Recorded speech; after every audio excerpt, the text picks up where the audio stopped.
everybody for joining us.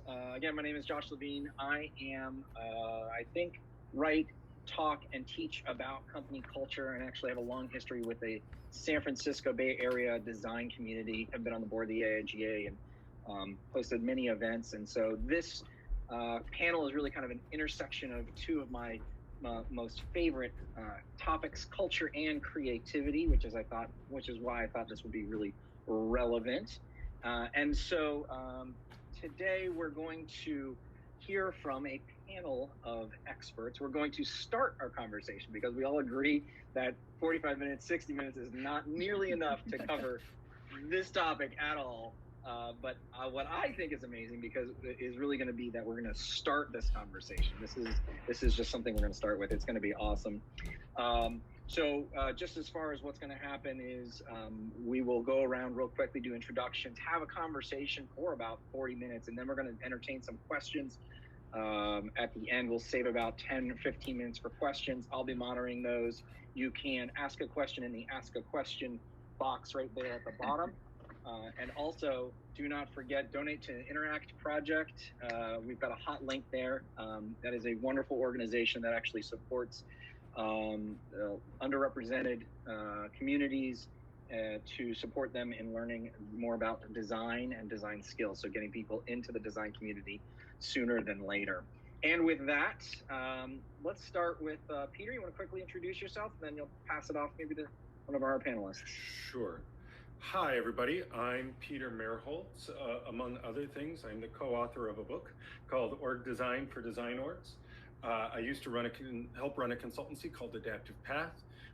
I've been a design executive for the past 7 or 8 years, and then a couple years ago, actually, started my own consulting company dedicated to helping design teams be as effective as possible.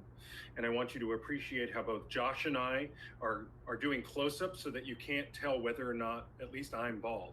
And on that note, I'm going to pass it off to Alex. Why don't you go next?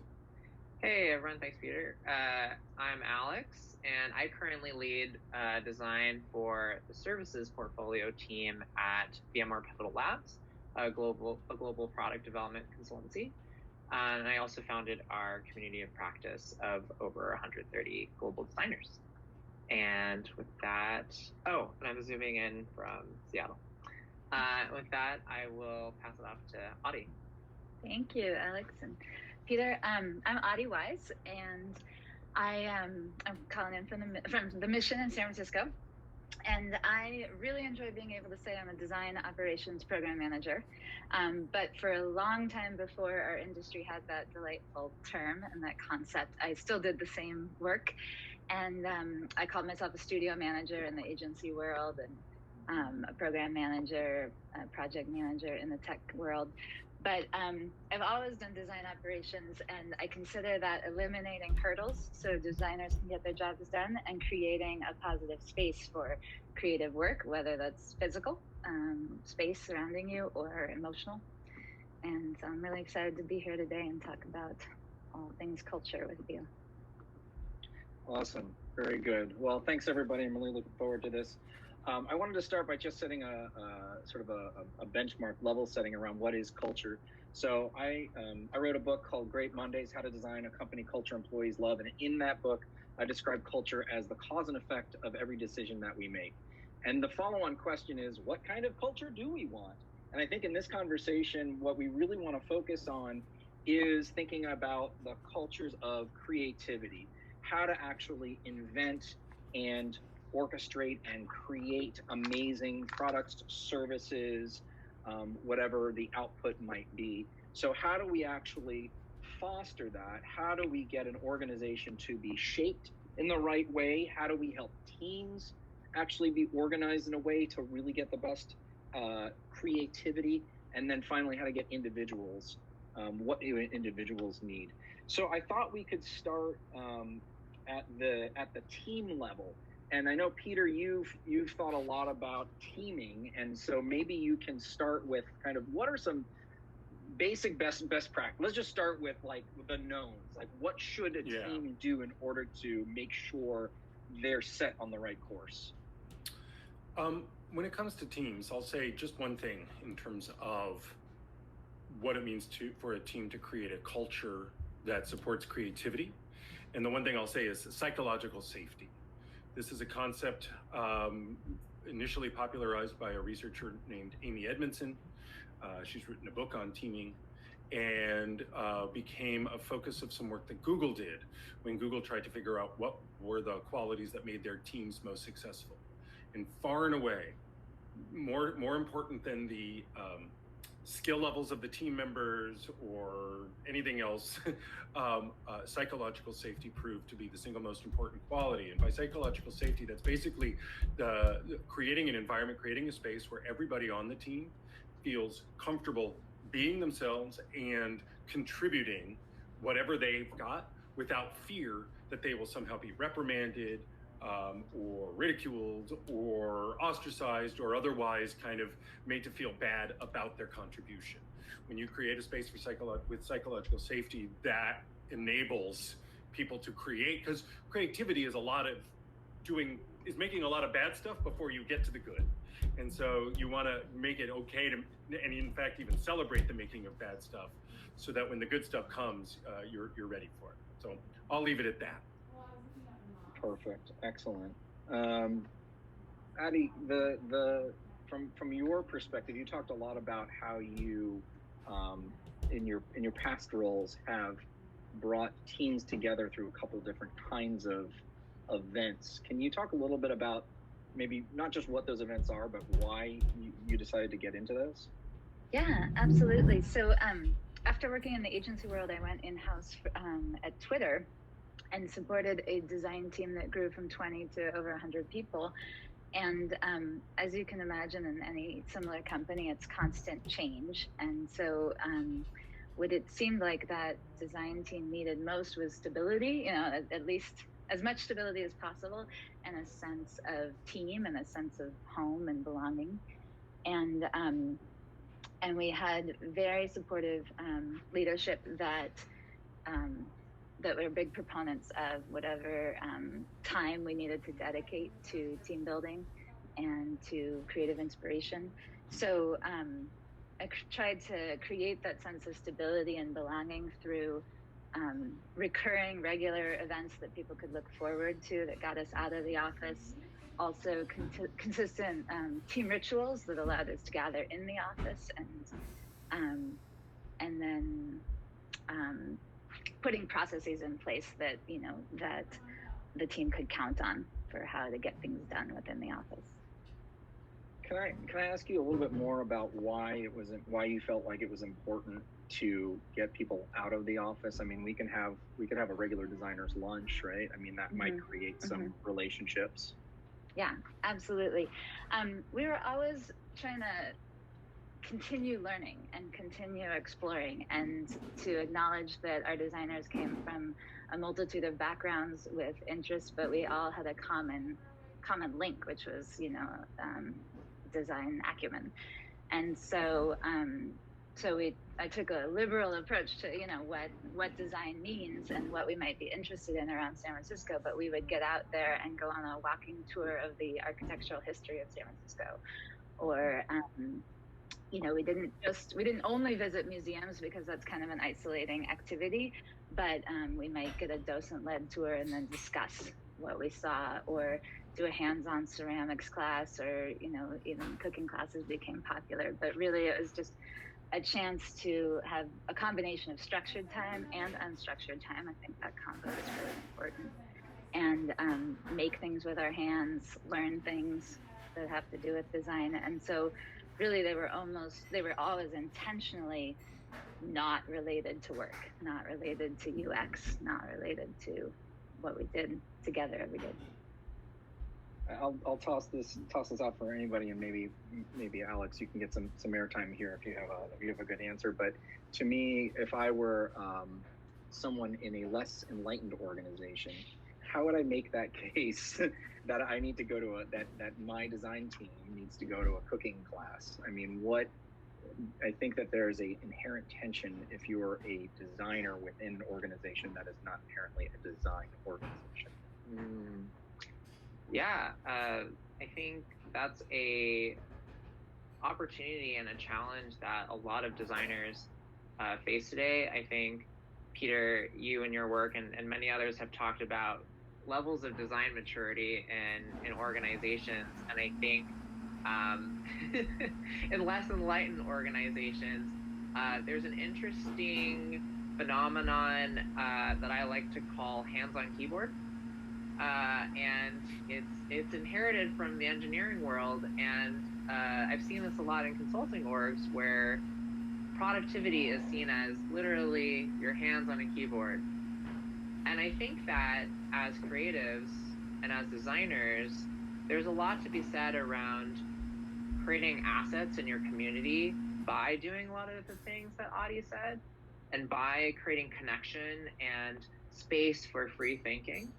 And so I think something that I've thought a lot about in our work at VMware, which is a large enterprise that's very engineering led, is really changing that discussion and changing it to a place of how might we unblock the functional and organizational barriers to giving people space to be creative. Because what I see over and over again is that our designers and all of our product partners are naturally creative, but if you don't take away or kind of dismantle some of the organizational barriers to getting together, like billability as a consultant, then you won't even get to the place where you can do that virtual lunch or that virtual sketching together in Miro.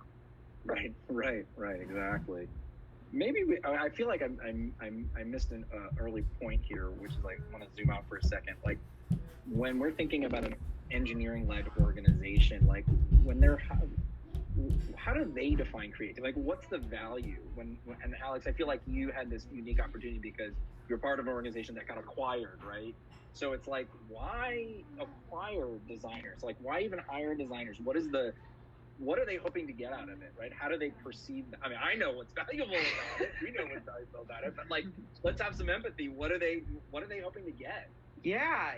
It's been a great ride, honestly. I think that something that I've been really fascinated from being on the inside and seeing the journey that VMware has gone on the last 3 to 4 years is having engineers be top level leadership and then seeing them really invest in having design leadership and making space for designers to connect across all disciplines, but also make space to have creative sharing. And I'll give 2 concrete examples. One is we have an internal design conference called Shape, which I talked about remote collaboration and facilitation in that space. And what was so nice about that experience for me was it brought engineers and product managers and marketing professionals into the conversation of, oh wow, like designers can host these creative spaces and we can be a part of it too. So I think it's, for me, being in an organization where I'm a minority by a discipline, also making a platform for other disciplines to be creative with me, and then infecting the rest of the org with practices from design. So let's build on that and think about, like, I think the next level up, right? So we're talking a little bit about teams, exploring a little bit about teams, but when you're talking about welcoming other people in to creating space to help other people to become more creative, let's think about, how does the organization need to be involved? So I'll just toss it out to all of you when we're thinking about, what do organizations need in order to foster the best creativity, whether it has to do with this cross-pollination or something else?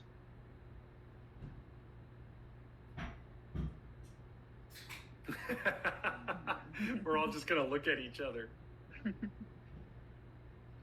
What does an organization need? What does an organization need to do in order to get its best, from a structural level, right? From like a, I don't like org charts, but let's say from an org chart level is one way to think about it.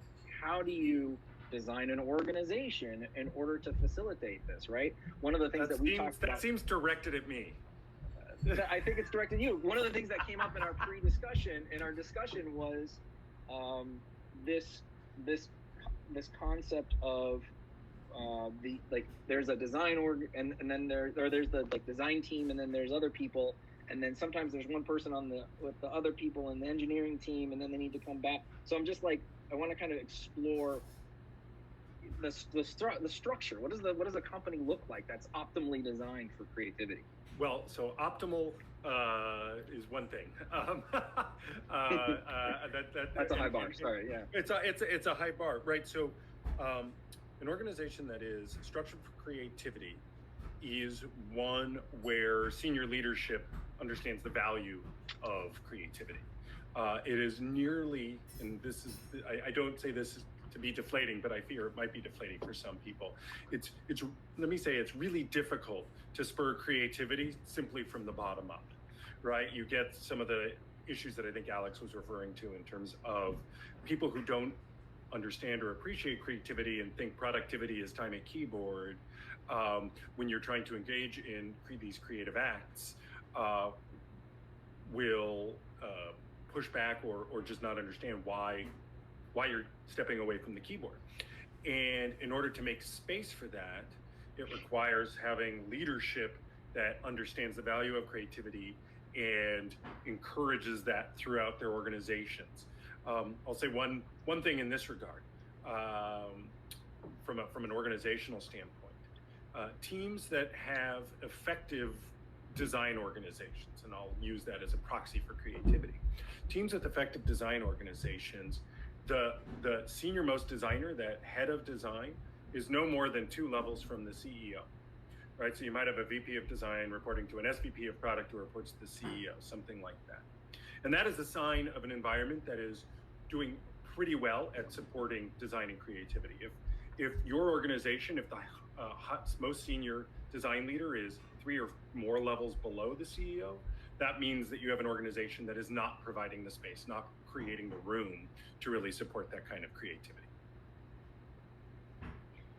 And one thing I'd like, yeah. Oh, I'll just add, yeah. That's a great view of the macro within an org, and then at the micro, I think it's really important to have intentionality around a creative culture, and so the luxury of dedicating a headcount to a design ops person means that someone like me can be spending all of their brain power focused on what's going to make this environment right for both the immediate team and the cross-pollination, with collaborators. Let's say we're in an org that is, like we said, less enlightened, less evolved. I mean, how do we make the case, right? How do we make the case that design, Peter, I don't know. If they're not bought in, that's it. That's the end of the story. I mean, how do we make the case that design, allocating time, energy, money, headcount is important, and what does it take? Is there anything we can point to? I think case studies are always great. You're like, look at this successful company. Like, they've done that. That's how they do it. I mean, that's one approach. I think, if you're in an organization that hasn't bought into or invested in design to the extent that they could or should. Couple of thoughts. One, that's where the importance of design leadership really plays a role. You need someone, whomever is leading this design organization, needs to be spending most of their time and effort managing up and out as opposed to managing down. Right? They need to be building those relationships and helping others understand what design needs, what design's impact is, the potential that design has, that takes time away from their ability to lead their teams. But in this calculus, it's probably worthwhile. The other thing I would say is that as part of that, this design leader and the other members of the design team, there's this phrase that you hear a lot, speaking the language of business. I think a lot of organizations don't quite know what to make of design teams and designers because the other folks in those organizations don't behave the way that designers do. They don't engage in creativity in the same ways. They don't do their best work by staring off into space or whatnot, or scrawling on sketch pads. And so there's this, I think, concern or this uncertainty with that the rest of the organization has with designers. And one way that designers can allay that is by making it clear that they understand the values and what matters to the rest of the organization. I don't think you need to prove an ROI for design. In fact, I don't think such a thing exists. But I do think the more designers are able to talk about acquisition, retention, engagement, and just basics, just the basics, like the 101 of business, that gives the rest of the organization confidence that, okay, these designers are aligned with us and not just these creative weirdos who just want to do whatever they wanted. Yeah. So that's great. Thank you. It's super helpful. And I feel like that's a whole, that could be in a whole event into itself, a whole weekend conversation. Lots of questions here about distributed work, quarantine, working from home. Alex, you've worked through some of these things. Yeah. I don't know. I mean, there's a bunch to say. I don't know where you want to start. Yeah. I can break it down in two ways, and I think this dovetails a little bit with what Audie was saying about in-person and physical events. The same applies in some ways in spirit to virtual. So I'll talk about serendipitous gatherings and planned gatherings. So in terms of making sure that our designers and, allied professionals can connect and be creative serendipitously, we actually worked with engineers to build what's called a donut app, where in Slack it'll serendipitously connect people together to hang out and just be together and catch up. And so that's how we are functionally and algorithmically building capacity for people to have serendipitous interactions, because right now we're not just hanging out at the water cooler or running into each other at the lunchroom, and those type of kind of organic motions, I think, are really helpful to drive creativity. And so that's something that we at Pivotal have always tried to encourage. And then in terms of planned spaces and planned events, something that I've seen in my own practice is two things. One, it takes me a lot more time to prepare for remote hangouts and collaborations. I just did a book club around the book Good Services, a service design book by Lou Downe, with our designers from our London office and then across the US.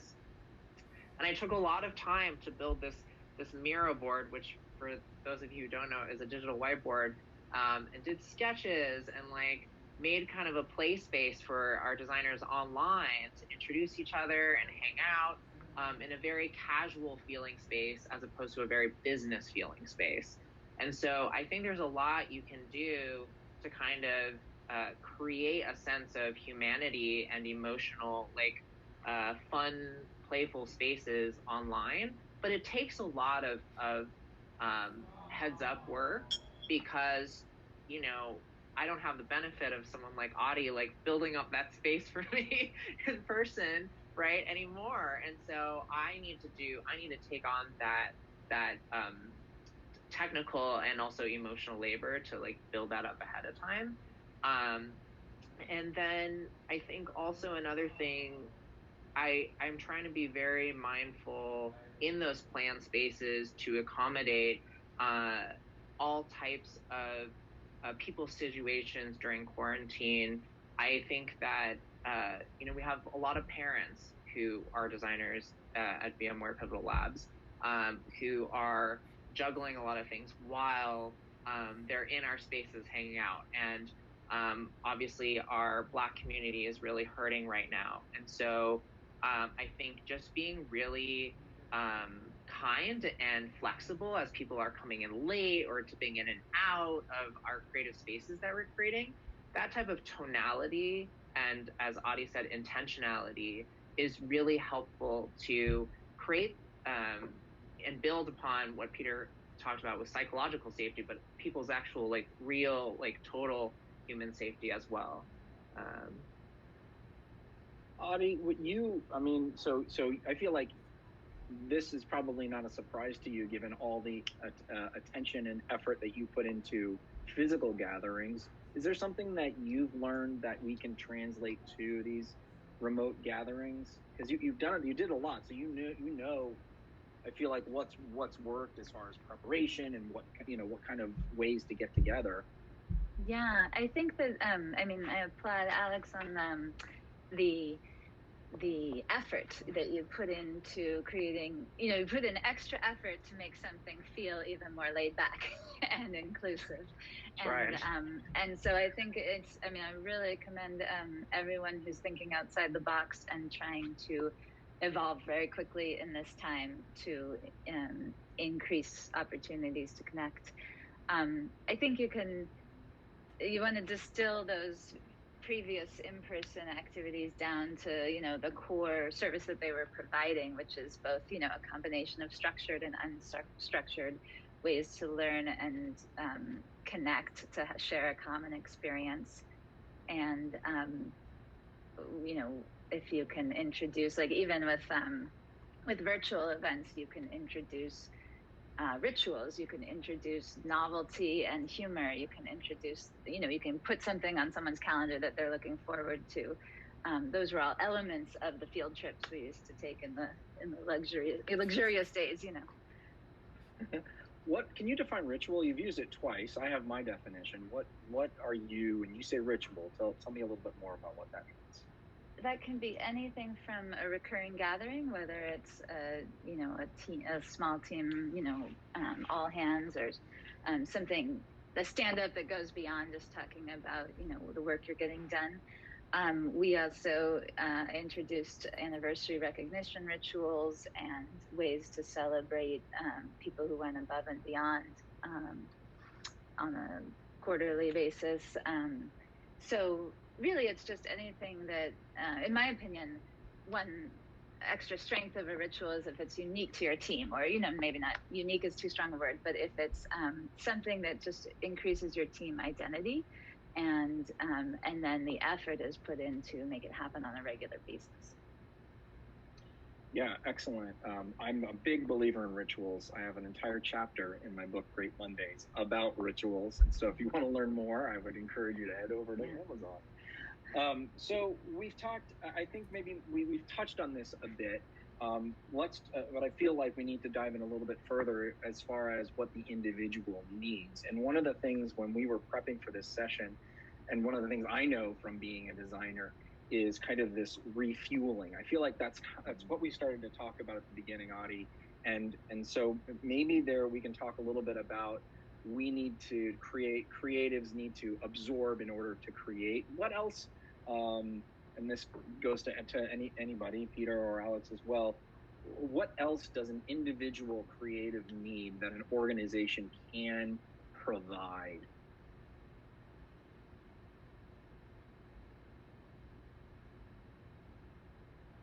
Peter. I was looking at Adi, but so what else does an individual need? Okay, the first thing that comes to mind is resources, tools to do creative work. It sounds small, but one of the areas that I've been focusing on the last couple of years is around design leadership, and what a design leader can do to get the most out of their organization.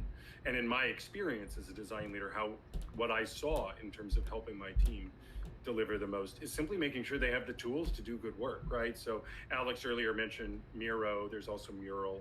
In these times, like, we need tools to create with, and we might need some new tools to create with. And so if an organization is serious about their team's creativity, they need to give them those tools that allow them to create. I've spent too much time, working in corporate America, where you have to fight the IT department for Macintosh's sake, because that's not standard. But it's worth the effort. It's worth doing that, because that will help your team create better. So I'll say resources. Excellent. Alex, what do individuals need? What can an organization provide individuals that will help? I think typically when we think about creativity, we think a lot about inspiration. And I think that something, though, to carry within an organization beyond inspiration is momentum. And when I say momentum is, you might have an event where people are bringing their creative side projects and sharing with the rest of the team, but there needs to be wins that happen from that, and the wins need to build. And so I think that sometimes in large organizations, which maybe don't support their designers with the tooling and the emotional supportive spaces, it's some of that grassroots efforts that bubble up and continually try to happen, but then keep getting shut down. And so if you have that infrastructural support that keeps that momentum going for all that creative energy to happen, I think that's really powerful. And I think one of the ways that we've done that concretely is really fight for a time every week, an hour, speaking about rituals, where designers just get to talk about current design events together. That's not billable. And I think that that mental break from being on projects and pairing on design with engineers and product managers who don't always speak the language of design is kind of like a safe little oasis in the week that people can look forward to, and that they have momentum around, because it's something that, builds and builds and builds upon previous topics or previous things shared. So I think that's something that has been really refueling for me. That's beautiful. I love that ritual. Awesome. Audie, what do you got? Well, I just wanted to add a very present topic, which kind of Alex alluded to as well. But in these very uncertain times of where everyone's working remotely, I think it's also important to reassure people and to use normalizing statements that that acknowledging that it's okay for working parents to have kids walking through the background of their Zoom, and anything, if your company is in a position to reassure people about stability, then vocalizing that and trying to give people a sense that their job will still remain, to the extent that you can. Those statements also foster creativity, because it's very hard to focus or be at your best creative work if you're worried about the floor falling out from under your feet. Yeah, well, that goes right back to our first point, which is psychological safety. It's like the Maslow's hierarchy of, oh shit, my job is maybe I don't, right? Mm-hmm. Like, there's no way. Like, how are you going to be really, at your peak creative if you're not feeling secure? In that moment? The one of I think the interesting things that are happening, and I've been reading a lot about this, is how all of these organizations, and this has to do with creative orgs, designers, and not, which is we're all learning how to rework in this distributed workforce, and how a lot of the old ways of working, which weren't really great before, are really not working now. So one of the questions that came up from Sarah is, how do I get around a meeting heavy culture? And so the piece that I just read was, it's like, you can't, like, that is the worst case scenario. Like, if you have to have a live in-person meeting, because that's going to prevent people from actually getting work done and counteract actually the productivity that can happen at home. So I don't know if you want to, if there's any experience that you want to reflect on that specifically for creatives. How do you defend yourself and get a little more intentional controlling your own time and environment? And I'm learning on the fly that I need to name somebody. Alex. I think that honestly, it's a lot of work. It's a lot of work educating and advocating to people about different modes of being together and creating.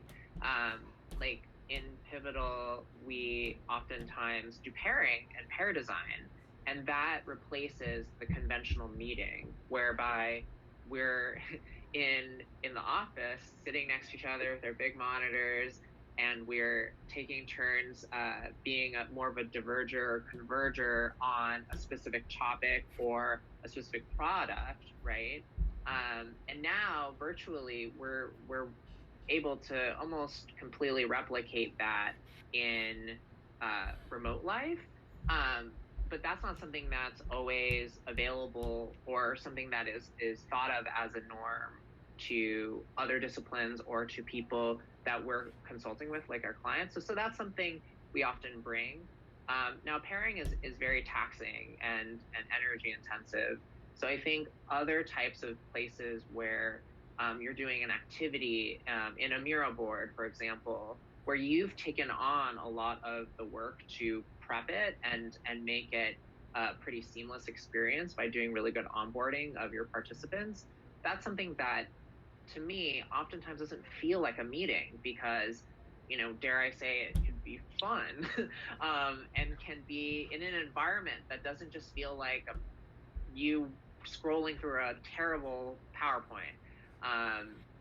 So those are some of the concrete ways that I feel like we've taken the meat out of a meeting-focused culture and moved more toward some focus time, some focused collaboration modes, and then, minimal meetings. Also, this Any is other a reflections? Yeah. Oh, good. All right. You first. just a quick universal point is that I've been hearing a lot of feedback from people that having a good old-fashioned phone call is a really nice way to break up your day from video chatting, from Zoom calls. And yeah, and also, I've known certain workplaces, they're still implementing no meeting Wednesdays or, that kind of thing for focus time. I feel like it needs to be flipped, which is it's like meetings only on Mondays. Right? Right. Everything else is like, that's the default. Amen. Yeah, totally. I mean, so I won't say much more about protecting time. I think that's been covered. I want to plus one something Alex said and pull it back a little bit, which is around pair design and thinking about it with respect to creativity. One of the things I see too often within design teams is that designers are expected to work on their own.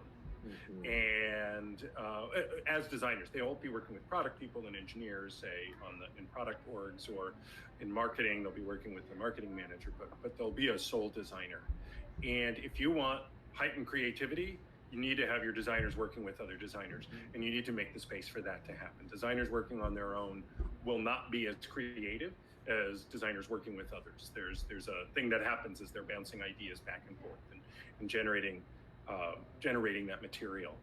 That was what there was something else I wanted to say, but I've since forgotten it. That was the most important thing, though, is to reflect on the importance of no designer should, at Adaptive Path, we used to say no one flies solo. You should always have a partner that you're working with. Love it. Yeah, very good. Very good. So the top vote getter on our questions so far is, how do you measure? How do you measure a good? What are the metrics of measuring culture? How do you tell whether you have a good creative culture? Peter, you said that there's not really metrics for design. Is there metrics for culture? It's tricky, right? Measuring culture is kind of trying to cage water. Culture kind of exists, lives and breathes, and as you try to put your hands around it, it can be hard to nail down. That said, I think there are indicators of healthy culture. There are, many teams conduct some form of pulse survey, right? Some type of internal survey. And I actually think it could be a legitimate way of understanding kind of how engaged, how connected are people feeling. And you could, again, extrapolate from that kind of their ability to be creative. And then kind of related to that, also around team health, is if folks are leaving your team, there's a phrase, regrettable attrition. If you're seeing that, then there's something happening with your culture. Might not be a creative problem. There's any number of reasons why people might be leaving, but that is a deeply important sign of team health. I'm curious, though, having not really done the mechanics of design operations the way that Adi and Alex have, if you guys have developed a framework or a means by which you can understand how creative are we being? Are we being 10 creative, or just 6 creative. 3 creative. What does that even mean? What does that even mean? I feel like Alex is going to be a yes, so I'm going to just jump in with a quick thought first, which is that, I appreciate what a luxury it is to not have to justify, your role or provide metrics.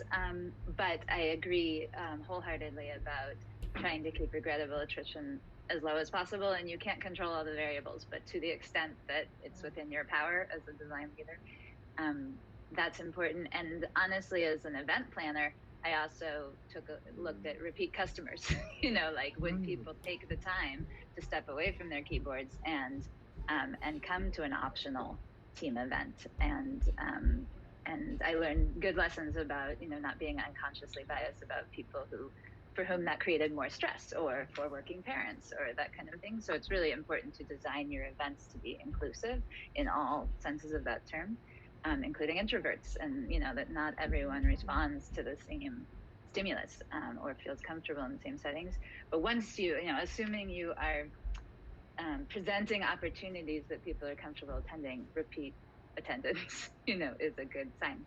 But that's very informal, wishy-washy. So Alex, maybe you have. I don't think that's wishy-washy. I think those are great and it's very concrete.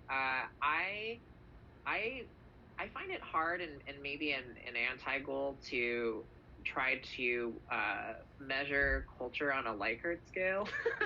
I do think there are proxy metrics by which you can kind of feel out, right? Oh, this thing seems healthy, so maybe the culture is doing well. And I think, I love what you said, Audie, about inclusivity to different personality types like introversion. I think if there are considerations in place for things like that, I think you get to have indicator metrics by which you can imply, hopefully, that a culture is good. I think that this really ties to me around design maturity, and I've seen so many different models around that, but I do think that if there are aspects, a lot of what Peter talked about of strong leadership, and those very functional things available and seen and concrete and public, then you can kind of back, engineer or kind of backward see that culture is probably strong. But I don't think that alone still would imply that you have a good culture. I think you definitely need to still, quote unquote, walk the halls and peek into the design hangouts and the lunch chats. And if you're sensing at a qualitative level also that there's laughter and that there's fun things happening, I think those two things combined, both seeing those concrete and structural objective proxy measures or things in place, plus viewing and seeing the liveliness of the culture firsthand, those things together to me can help speak to if you have good culture.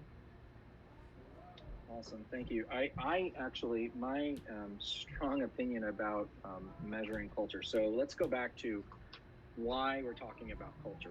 Culture is, the center point of culture is behavior. It's the choices that we're making.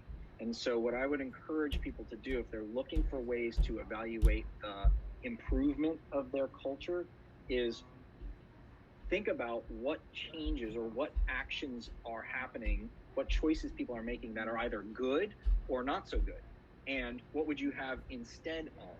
And what is really important to understand is, in order to change a particular behavior or to change the culture, you don't want to focus on the output, because that's going to drive the sort of the wrong kind of incentives. You want to say, we need, more sketches, or we need, better websites, or whatever it is, right? So it's how do you actually increase in the way, when we talk about psychological safety, very specifically, what is a behavior? What are the behaviors that you would like to see? Describe what those are, and let's see more of those things. And so that's the way that it's really important to consider. It's not just like you said, 10 creative culture, what level is that? Doesn't matter. It's well, I don't know what that is. it's different for every organization. Every culture has a different organization. Every organization has a different culture. Maybe every culture has a different organization too. And that is, you have to define that for yourself. So you have to do the hard work of doing that. So I think that's where I would start. All right, so let's dive in more into some of these questions.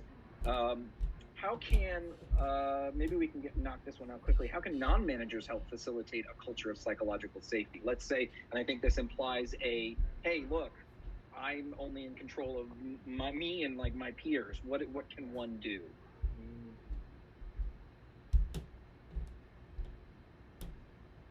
I think especially in this day and age of remote work, just checking in and reaching out to your colleagues is very important, and showing empathy for the fact that we're all going through something here and it's very different in each home. Good. Alex?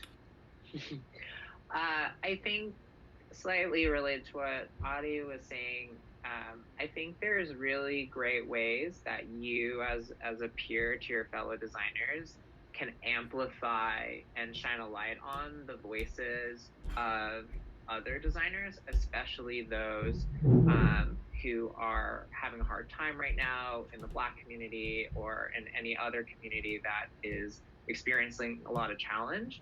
I think, it's really important for those who are in hiring and in management positions, I think, to be really thoughtful about their reports who are having a lot of lack of psychological safety.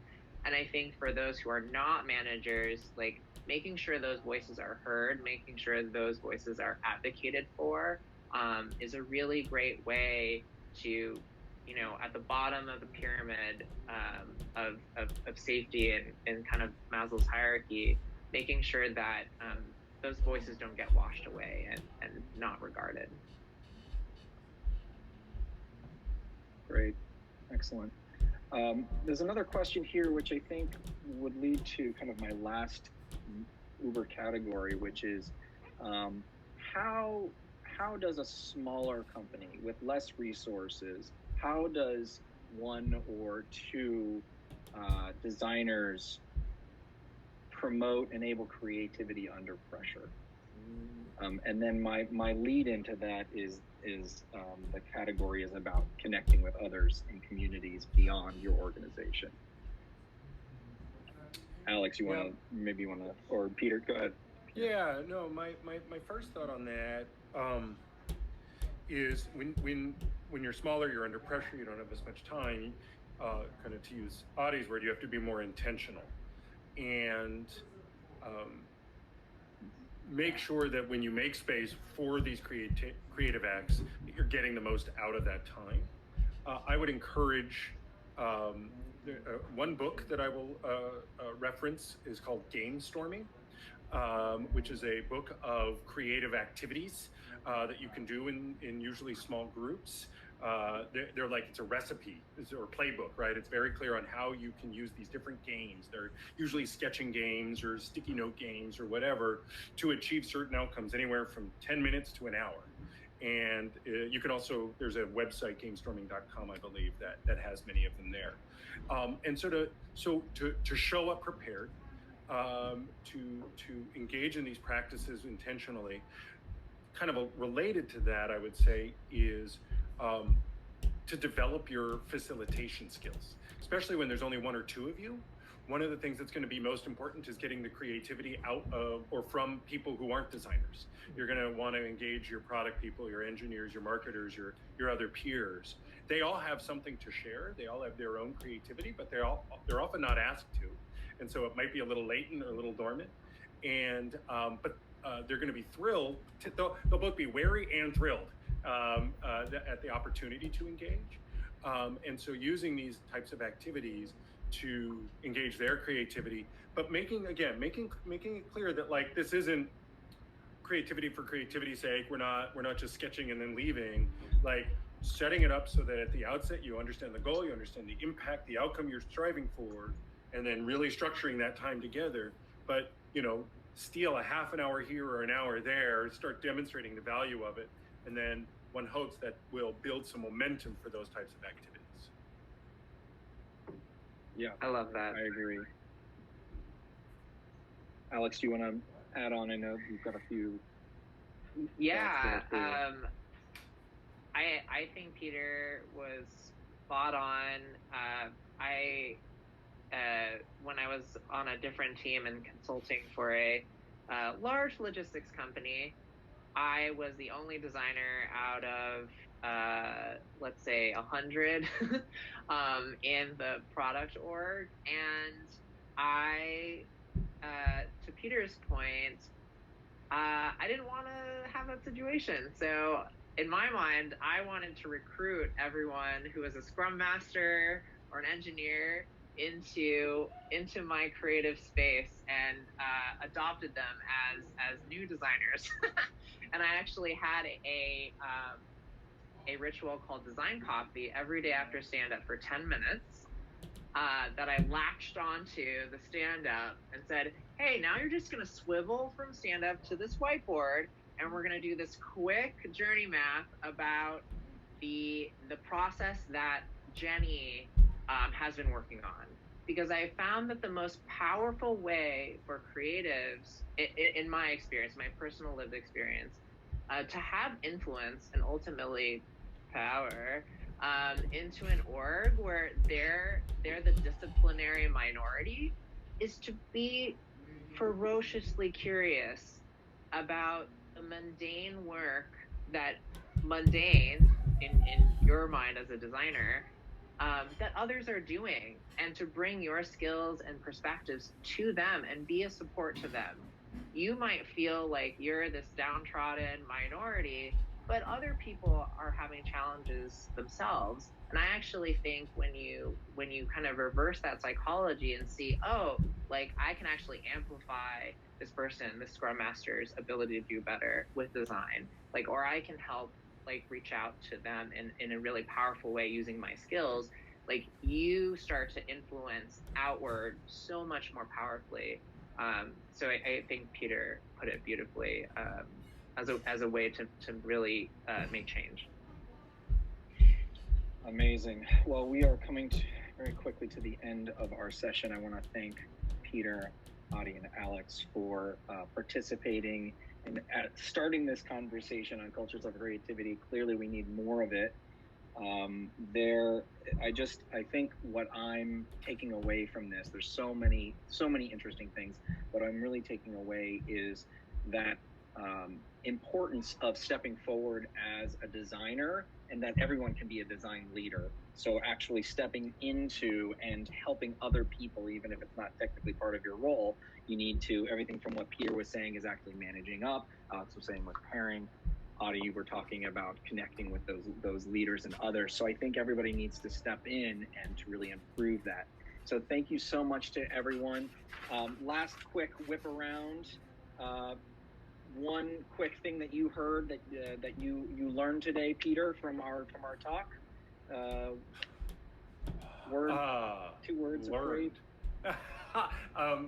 The thing that one thing that stuck with me actually goes back to towards the beginning, something Adi was mentioning in terms of those non-design activities that kind of allow creative people to spur that creativity.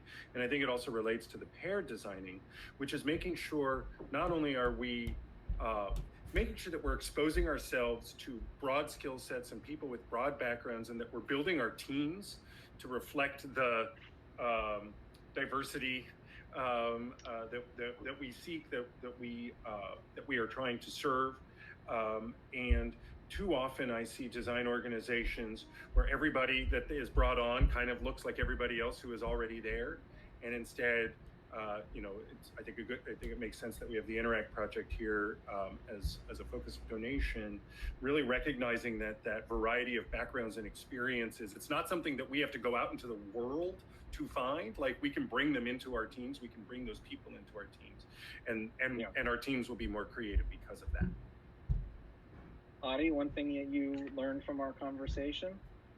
Well, I absolutely love the idea of wins that build and momentum. I'm going to think more on that leaving today. But I also wanted to mention that when the team building activities that I organized were always an effort to introduce the analog, to get, to really help influence people away from, their normal day-to-day.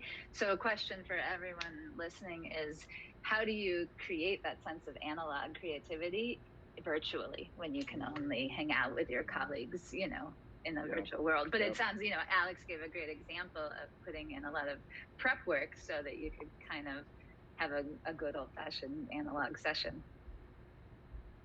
Wonderful. And finally, Alex, one thing you learned today. Yeah, I really appreciate the intentionality that Audie, you put into the manifestation of creative spaces in person, and some of the things you mentioned on the more spontaneous side are things that I want to be better at in terms of that prep work and that creation, like lunch tours and things like that. I also am still trying to think about how we pull in high level leadership that's not design into the creative flow, because Peter's mentioned that stuck with me about like design leaders who have to spend less time with the design teams and more managing up and sideways. Those people that they are engaging with and involving, how do we inculcate creative thinking and creative culture into their world so that they see design as an asset always? Excellent. Thank you, everyone. I know how to end an in-person panel, but I don't know how to end an online panel. You can clap. You can clap. You can clap. Yay, good job. Thank you, everybody. We'll see you at the rest of SF Design Week. Lots of good stuff. Please donate to Interact Project. And I would love to connect. I'm sure everybody else here would to continue this conversation. Thanks for coming to Cultures of Creativity. I'm Josh Levine, and we'll see you at Design Week. Take care, everybody.